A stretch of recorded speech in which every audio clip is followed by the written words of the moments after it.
पण आमची तर मॉर्निंग पहाटेलाच झाली। हाय ग आजी। आई चहा देतेस का?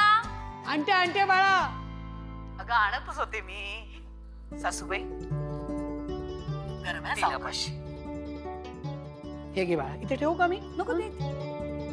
थांब मी बिस्किट घेऊन येते, नुसता चहा नको। अगं मी आई जानू अगं अगं अगं आई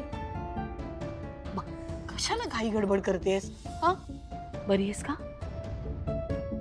गरगरपणात ना असं सकाळी सकाळी होतं बरं, काळजी करू नकोस। अरे अगं मी आहे ना इथे, तुझी काळजी करण्यासाठीच आहे ना इथे, तुझे लाड करण्यासाठी आले मी। तू कशाला दगदग करतेस? मग आणते।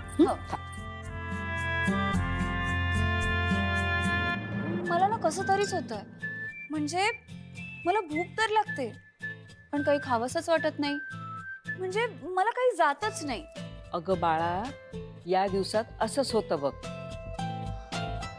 आई बिस्किट।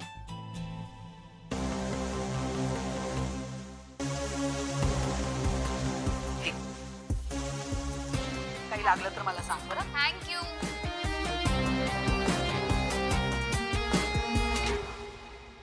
जानू, मला असं वाटतंय की आता ह्या तुझ्या बाळणपणात ना एक कोणीतरी स्वयंपाकाला बाई ठेवूयात आपण, कारण आता तुलाही काही झेपणार नाहीये आणि लक्ष्मीची पण खूप धावपळ होते ग।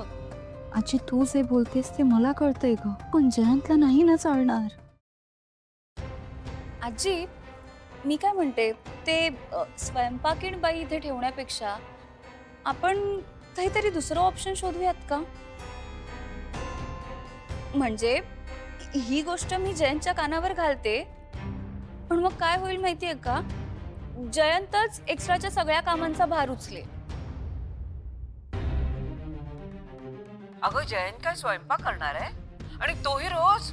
अगं आजी हो, तुला माहित नाहीये माझा नवरा काय काय करू शकतो। म्हणजे समजा जर आता एखादी गोष्ट मी त्याच्या समोर बोलून दाखवली की ती गोष्ट दुसऱ्या मिनिटाला माझ्या समोर हजर असते। आता बघ, आता व्यायाम करायला गेलाय ना तू, येताना माझ्यासाठी नारळ पाणी आणतो की नाही ते बघच। नारळ पाणी?